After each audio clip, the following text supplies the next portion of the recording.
Hello students, दादीज classes में आपका स्वागत है। आज अपन लेके आए हैं 10th बोर्ड की जो केंद्रीय प्रवृत्ति के माप है उसके अकॉर्डिंग अपन जो चैप्टर है उसके अंदर क्या क्या सिलेबस में आपने वो सारी चीज़ें अपन ये आज के टॉपिक में यहाँ के वीडियो में लेके आए हैं। उसके अंदर आपके 10th क्लास में आपके ये केंद्रीय प्रवृत्ति के माप जिसको कहते हैं मेजर ऑफ सेंट्रल टेंडेंसी, जिसके अंदर 3 चीज़ें आपके सिलेबस में हैं। 3 चीज़ें कौन कौन सी है ध्यान से देखिए। सबसे पहला फर्स्ट नंबर है माध्यक, सेकंड है माध्यक और थर्ड है बहुलक। माध्यक को मीन बोलते हैं इंग्लिश के अंदर अपन के, माध्यक को मीडियन और बहुलक को मोड। ये 3 चीज़ें वेरी इंपॉर्टेंट चैप्टर के टॉपिक है। इनमें से ही बोर्ड एग्जाम में आपका 100% एक क्वेश्चन फिक्स होता है और वो आता है, और ये हर एक विद्यार्थी को आना चाहिए, क्योंकि इससे ही कमज़ोर से कमज़ोर और बड़े से बड़ा या जिसको भी अच्छे मार्क्स ऑब्जर्व करने हैं, लेके आना है, तो वो इससे ला सकता है। तो अपन आज का वीडियो शुरू करते हैं और इसके अंदर अपन देखते हैं कि सबसे पहले मैं आज के वीडियो में माध्य को अपन लेके चलेंगे और इसके अकॉर्डिंग अपन क्वेश्चन को सॉल्व करेंगे। तो माध्य क्या चीज़ होती है तो अपन को ये ध्यान से समझना है। माध्य अपन ने पहले छोटी क्लासों में या अपन उसके अंदर अपन पढ़ते हैं औसत, जिसको कहते हैं एवरेज। ये एवरेज जो है वही एक माध्य का ही दूसरा रूप है, जिसके अंदर ये क्या होती है कि एक संख्याएं होती है और जो इनका प्रतिनिधित्व करती है। केंद्रीय प्रवृत्ति का माप का मतलब भी यही होता है कि संख्याओं आंकड़ों का ऐसा समूह जिसके अंदर एक ऐसी संख्या निकलती है जो उनका प्रतिनिधित्व करती है कि भाई वो उसकी सबसे ना तो बड़ी संख्या होती है ना सबसे छोटी संख्या होती है। ये मिडिल का नंबर होता है, जिसके अंदर अपन देख सकते हैं कि ना तो ज़्यादा बड़ी हो सकती है ना कम हो सकती है, तो एकदम बीच के सेंटर के अंदर आती है। तो इसलिए इसको केंद्रीय प्रवृत्ति के माप की संज्ञा दी गई है। तो अपन यहाँ पर शुरू करते हैं माध्य। तो माध्य के अंदर अपन के 3 मेथड है यहाँ पर विधियाँ जो है आपकी माध्य की। ये 3 विधियाँ कौन कौन सी है तो अपन को देखिए। सबसे पहले आपके प्रत्यक्ष विधि है,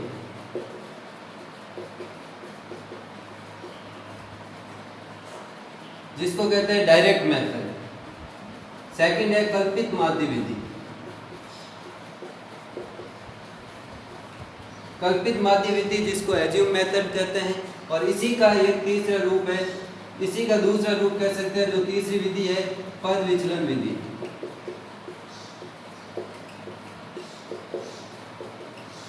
स्टेप डिविजनल मेथड, इसको इंग्लिश में ये कहा जाता है। तो प्रत्यक्ष डायरेक्ट मेथड होता है, उसके बाद में ये दोनों कल्पित माध्य पर आधारित होती है। दोनों के अंदर कल्पित माध्य मानते हैं अपन और इसके अकॉर्डिंग सॉल्व किया जाता है। तो ये 3 विधियां हैं केवल और केवल माध्य निकालने की। तो माध्य की ये तीनों विधियां अपन को सॉल्व करनी है यहाँ पर, और आज के टॉपिक में अपन यही तीनों को सॉल्व करना सीखेंगे। क्योंकि एग्जाम में आपको माध्य जब निकालने का क्वेश्चन आता है तो अपन को सिर्फ ये सोचना है कि माध्य अपन कोई भी विधि से निकाल सकते हैं, परंतु पर्टिकुलर अगर अपन ये कहते हैं कि एग्जाम के क्वेश्चन के अंदर अपन को ये दिया हुआ है कि भाई किसी भी माध्य को ज्ञात करना है आंकड़ों का और उसको कल्पित माध्य विधि से सॉल्व करें, तो अपन को पर्टिकुलर उसी विधि से ही सॉल्व करना कंपलसरी होता है, क्योंकि अपन को एग्जाम में पूछा गया है। अगर आपको स्टेप डिविजनल मेथड का बारे में पूछा गया है तो स्टेप डिविजनल मेथड से ही सॉल्व करना है, और डायरेक्ट मेथड का कहा जाए तो डायरेक्ट मेथड मतलब प्रत्यक्ष विधि से ही सॉल्व करना है। तो अपन तीनों विधियों को यहाँ पर पढ़ेंगे और तीनों विधियों के अंदर अपन के सबके माध्य निकालने के फॉर्मूले अलग अलग है। प्रत्यक्ष विधि के अंदर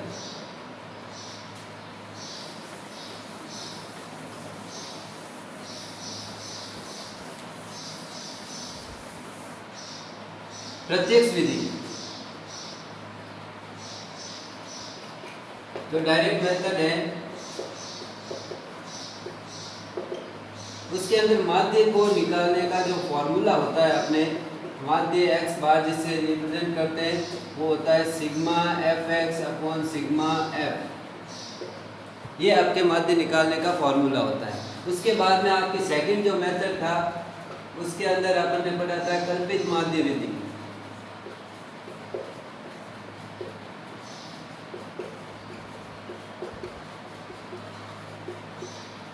इसके अंदर अपन फॉर्मूला ये पढ़ेंगे कि माध्य को निकालने का जो फॉर्मूला है x bar is equal to हो जाएगा आपका a plus sigma f d upon sigma f। तीसरा जो है स्टेप डिविजनल मेथड का पद विचलन विधि।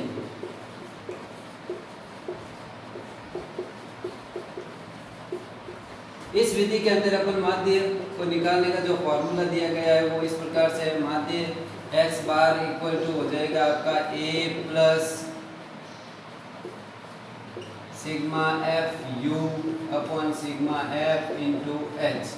तो ये तीन फॉर्मूले हैं, तीनों विधियों के अलग अलग। हम तीनों विधियों को फॉर्मूले की सहायता से सॉल्व करना यहाँ पर सीखेंगे। और ये इस प्रकार सीखेंगे कि भाई अपन को यहाँ पर एक एग्जांपल लेंगे और उसके अंदर मैंने एक ही क्वेश्चन के अंदर तीनों मेथड अप्लाई करके आपको बता दूंगा कि किस प्रकार से ये सॉल्व होते हैं।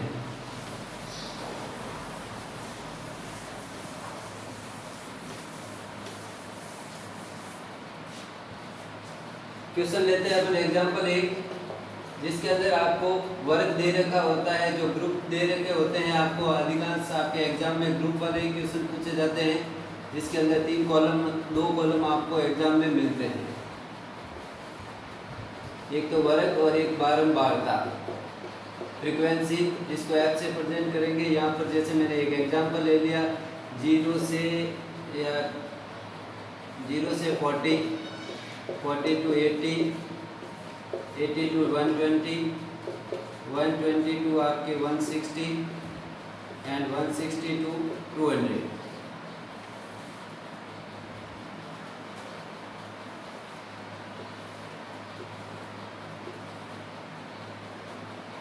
यहाँ पर फ्रीक्वेंसी आपको क्वेश्चन में मिलती है। ये हो गई 5 है, 7 है, 15 है, आपके 3 है, 10। तो इस प्रकार से ये क्वेश्चन अपन ने लिया है और इसके अंदर अपन ने कि भाई वर्ग जो दे रखा होता है, बारंबारता दे रखी होती है। तो इन प्रश्नों को किस तरीके से सॉल्व करेंगे, तो सबसे पहले कोई भी मेथड यूज़ करना हो अपन को, भले वो आपको कह सकते हैं कि भाई स्टेप डिविजनल मेथड हो या एज्यूम मेथड हो या फिर डायरेक्ट मेथड हो, तीनों के अंदर आपको एक काम कंपल्सरी करना है, वो निकालना है मध्यमान x, मिडिल पॉइंट निकालना है इन ग्रुप के बीच का। ये मध्यमान जो निकाला जाता है वो किस प्रकार से निकाला जाता है कि भाई अपर लिमिट और लोअर लिमिट जो होती है दोनों को ऐड करके 2 से डिवाइड करके निकाला जाता है। ऊपरी सीमा प्लस निम्न सीमा, इन दोनों को ऐड करके फिर 2 से डिवाइड करके अपन ये मध्यमान x की वैल्यू निकाली जाती है, क्योंकि दोनों को जोड़ते हैं और 2 से डिवाइड करते हैं। तो सबसे पहले मैं क्या करूँगी, 0 और 40 के बीच में आपके 20 आएगा, क्योंकि ऐड करोगे तो इसका मिडिल के अंदर क्या आएगा, 40 और 80 के बीच में आपके 60 का आ जाएगा, इसके अंदर 100 का आएगा, आपके इसके अंदर 140 का आएगा और इवन 80 आएगा। तो इस तरीके से अपन ने इसका मध्यमान ये x निकाला है। ये मध्यमान कोई भी मेथड यूज करते हैं तो उसमें कंपल्सरी है निकालना। अब उसके बाद में अपन के शुरू होता है प्रत्यक्ष विधि, डायरेक्ट मेथड। तो उसके अंदर आपको कुछ नहीं करना है, सिर्फ इसी टेबल का एक कॉलम और बढ़ जाएगा आपका इस प्रकार से, f into x, F x वाला कि f और x का मल्टीप्लाई करना है।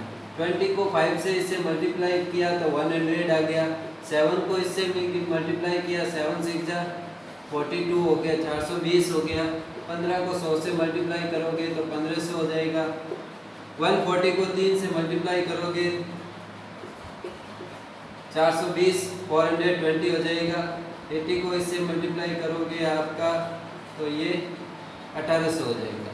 तो इस प्रकार से अपन ने डायरेक्ट मेथड के अंदर f और x दोनों का मल्टीप्लाई करके ये टेबल तैयार की है। अब आपको क्या करना है कि प्रत्यक्ष विधि से सॉल्व करना है अपन को। तो इसके अंदर अपन को किसकी जरूरत पड़ती है, वो याद है कि माध्य का जब फॉर्मूला डालते हैं अपन, माध्य भी कह सकते हैं, समांतर माध्य कहे तो भी यही एक ही चीज़ है, अरिथमेटिकल मीन जिसको बोला जाता है।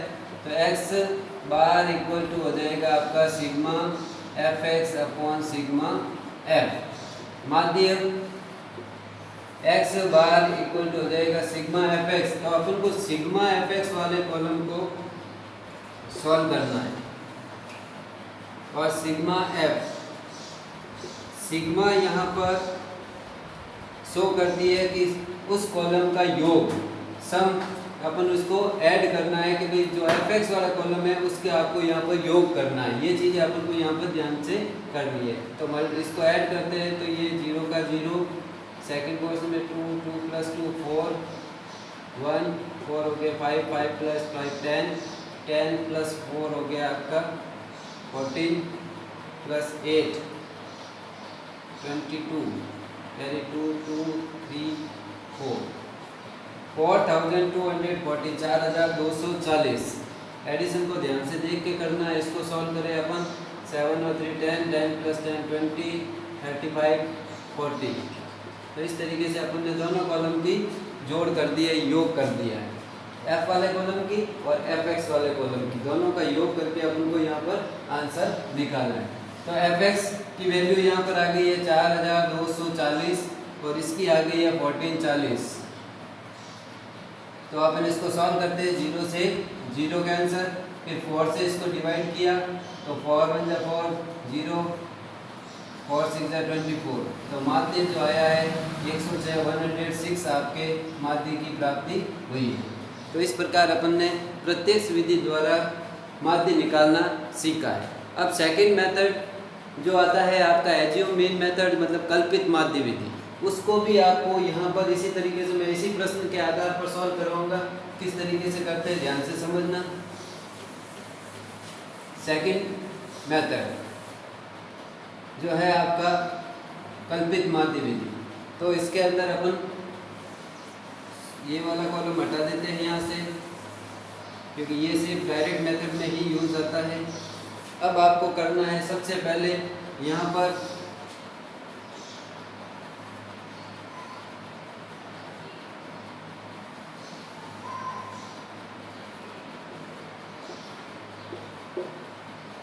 डी निकालना। डी की वैल्यू निकाली जाती है x - a से। a का मतलब यहाँ पर कल्पित माध्य है।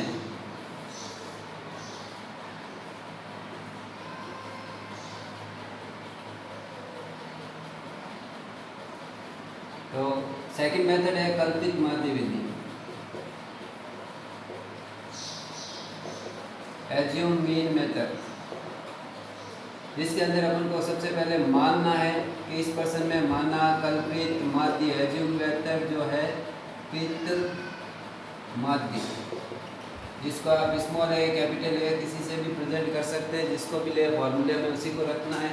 अब इसके अंदर अपन को क्या करना है, इस x वाले रो में से, कॉलम में से आपको क्या करना है कि a को कोई मानना है। तो इसके अंदर अपन किसी भी कोई भी जो अवयव है आपका x वाला है उसमें से पद में से किसी को भी ले सकते हैं। यहाँ पर अधिकांश अपन इन प्रश्नों में मिडिल के अंदर लेते हैं, भले 60 को ले सकते हैं, 100 को ले सकते हैं, किसी एक को ले ले। तो मैं इस a को मान लेता हूँ, 100 को आपको कल्पित माध्य।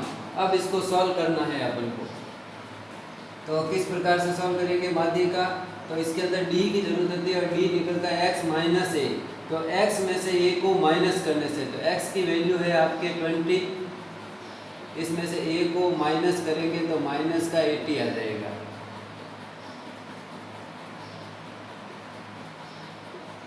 -80, 60 में से 100 को माइनस करेंगे तो माइनस का आपके आ जाएगा 40। 100 में से 100 को माइनस करोगे 0, ये प्लस का 40 और ये प्लस का आपका 80, क्योंकि आप इसको एक कॉलम में अपन लिखेंगे तो बहुत बड़ी संख्या आ जाएगी आप, तो इसलिए मैंने डायरेक्ट लिख दिया। अब यहाँ पर आपको f × d करना है। f × d के अंदर कैसे किया जाता है ध्यान से देखिए, ये f वाला कॉलम है, ये d वाला कॉलम है, इनको मल्टीप्लाई करना है। 5 को -80 80 से मल्टीप्लाई किया तो माइनस का आ जाएगा 40, 400 आ जाएगी इसकी। 7 को अगर 40 से मल्टीप्लाई करेंगे अपन तो 7 को 40 से गया, 7 चौक 28, 280 आ जाएंगे। 15 को 0 से मल्टीप्लाई किया 0, 3 को 4 से गुणा किया तो मल्टीप्लाई किया 120, 100 को 80 से मल्टीप्लाई किया तो आपके 10 को 80 से मल्टीप्लाई किया 800 आ गए। अब इसमें भी सिग्मा एफ डी निकालना है। सिग्मा एफ डी वाला कॉलम अपन को इसके अंदर निकालना है।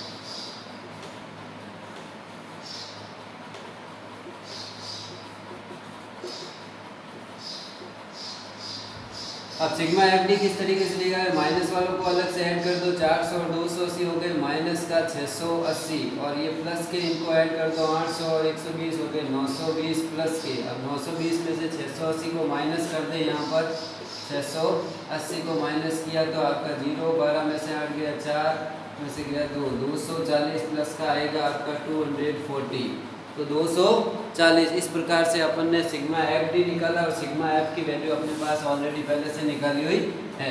तो अब माध्य का जो फॉर्मूला है वो अपन डालेंगे, माध्य बराबर हो जाएगा A plus sigma F D upon sigma F. अब ए की वैल्यू यहाँ पर 100 है, प्लस सिग्मा एफ डी की वैल्यू है आपकी 240। इसके अंदर आपको सिग्मा एफ 40 के डिवाइड करना है, 0 से 0। अब 4 को इससे काट दिया अपन ने, 4 से इसको काट दिया 6 को 100 के साथ ऐड करना है, 100 को एक साथ किया तो 106। तो अपन ने देखा है कि भी डायरेक्ट मेथड से जो आंसर निकला था वो भी 106 निकला है, और कल्पित माध्य विधि से सॉल्व किया तो भी 106 निकला। भले किसी भी विधि से करें आंसर आपके लगभग सेम ही रहेगा। तो इस प्रकार से अपन कह सकते हैं कि माध्य की किसी भी विधि से करें तो आंसर लगभग सभी समान रहता, बहुत कम चांसेस रहता है अलग आने का। तो अब नेक्स्ट पार्ट आपके मेथड है पद विचलन विधि, स्टेप डिवीजन मेथड। अब उसके अंदर आपको किस तरीके से सॉल्व करना है वो ध्यान से देखना है कि प्रश्न यही रखेंगे अपन, इसी प्रश्न के आधार पर अपन तीसरा जो मेथड है उसको यूज करेंगे। आप जल्दी से इसको या तो नोट कर लें या फिर इसको स्क्रीनशॉट लेकर इसको आप सेव रख सकते हैं।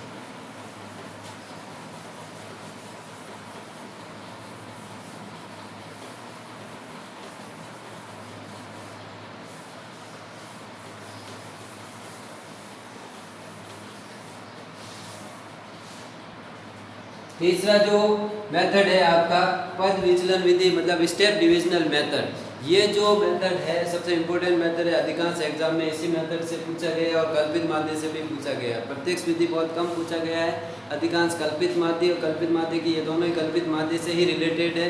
तो स्टेप डिविजनल मेथड और ये थी एज्यूम मेथड विधि। तो उसके अंदर अपन को u फाइंड आउट करना होता है। u का फॉर्मूला होता है d minus a upon h।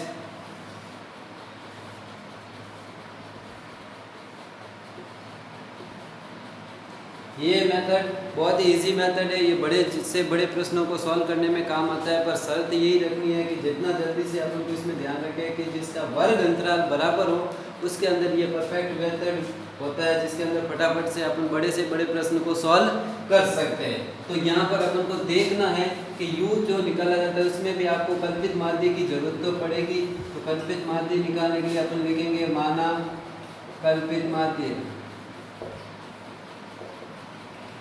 Assume mean जो है आपका लेट्स मान सकते हैं अपन, इसको a से रिप्रेजेंट किया अपन ने। तो यहाँ पर डी ए कल्पित माध्य अपन ने किसको माना था, 100 को माना था। ये 100 अपन ने यहाँ पर वापस देख दिया। तो इसके अंदर अगर अपन इस फॉर्मूले की सहायता से निकालेंगे और डायरेक्ट तरीका भी मैं बता देता हूँ आपको, देखो ध्यान से, जिसमें भी कल्पित माध्य माना जाता है और वर्ग अंतराल बराबर है तो अपन डायरेक्ट इसको लिख सकते हैं, इसको 0 लिख सकते हैं, क्योंकि 100 में से 100 माइनस करोगे 0, और h का मतलब यहाँ पर वर्ग अंतराल से कि कितना गैप है। तो देखो 0 से 40 के बीच में 40 का गैप है, 40 और 80 के बीच में भी 40 है, 80 और 120 के बीच में भी 40 है, सब में पूरे ग्रुप में सब में 40 का बराबर अंतराल है। तो वर्ग अंतराल अपन यहाँ पर h की वैल्यू जो है h है, इस h की वैल्यू अपन 40 लेंगे। तो अब नेक्स्ट अपन शुरू करते हैं आगे, जिसके अंदर अपन को देखो इसके अंदर इसमें -1, -2, -3, 0 से ऊपर वाली संख्याओं में माइनस के नंबर आते हैं, नीचे वाली संख्याओं में प्लस के आते हैं। अगर आप चाहे तो इसको सॉल्व करके भी देख ले। जैसे अब इस कॉलम में ये -2 कैसे आया, तो अपन इसको चेक करें। d की वैल्यू निकालने, sorry x minus a, x में से a को माइनस करना, तो x की वैल्यू यहाँ पर आपके 20 है, माइनस a की वैल्यू यहाँ पर 100 है, अपॉन h की वैल्यू 40 है। तो इसमें से इसको माइनस किया, 80 में 40 की डिवाइड किया तो माइनस का 2 आया। तो अगर अपन सॉल्व करेंगे तो भी यही आंसर आएगा। और एग्जाम में सिर्फ ध्यान अपन को यही रखना है कि वर्ग अंतराल बराबर है तो अपन तुरंत यहाँ पर 0, -1, -2, -3 और नीचे की तरफ प्लस के 1, 2, 3 लिख सकते हैं। तो इस तरीके से अपना प्रश्न जल्दी से सॉल्व हो जाता है। नेक्स्ट इसके आगे वाला कॉलम होता है f इंटू यू। तभी तो कहा जाता है कि बड़े से बड़ा प्रश्न भी हो तो सॉल्व कर देते, क्योंकि इसकी वैल्यू बहुत ही छोटी आती है, u की वैल्यू।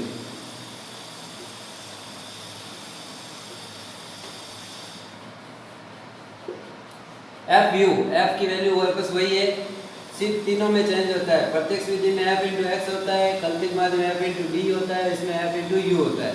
तो 5 को इससे 2 से मल्टीप्लाई किया, 5 2 10, 7 माइनस का 15 को 0 से मल्टीप्लाई किया 0, 3 को 1 से मल्टीप्लाई किया 3 और 10 को 2 से मल्टीप्लाई किया 20। सिग्मा एफ यू की वैल्यू निकालेंगे तो इसमें माइनस की जगह नंबर ऐड कर लेंगे, माइनस का 17 आ गया और ये 3 प्लस ये और 23 आ गया। तो अब इसमें से इसको माइनस किया तो कितना आ गया, 23 में से 70 को माइनस किया तो प्लस के 6 आ गया। तो अब कल्पित माध्य की जो विधि है तो इसके अंदर अपन फॉर्मूला लगाते हैं, माध्य बराबर हो गया आपका x बार बराबर a plus sigma F you upon sigma F into H. तो अब इसके अंदर अपन सॉल्व करेंगे, a की वैल्यू 100 प्लस सिग्मा एफ की ये 6 आ गई, सिग्मा एफ की आपके 40 है इंटू एच, एच का मान भी आपके 40 है। वर्ग अंतराल h बराबर हो गया आपका वर्ग अंतराल, इंटरवल जिसको बोलते हैं अपन, वो आपके 10 आएगा, 40 आ गई। 40 से 40 100 प्लस 6 106। तो इस प्रकार हमने देखा है कि तीनों मेथड में माध्य निकालने के बाद देखा है कि आंसर सेम टू सेम आता है आपका 106 आया है। फर्स्ट में मेथड में भी यही आया, सेकंड में भी है और थर्ड में भी ये। इस तरीके से अपन ने आज के वीडियो में अपन ने सीखा है माध्य निकालने का। तो ये माध्य आपके कोर्स में है और इसको अच्छी तरीके से समझें। ये वीडियो पसंद आया है तो इसको कमेंट्स करें, शेयर करें और लाइक करें।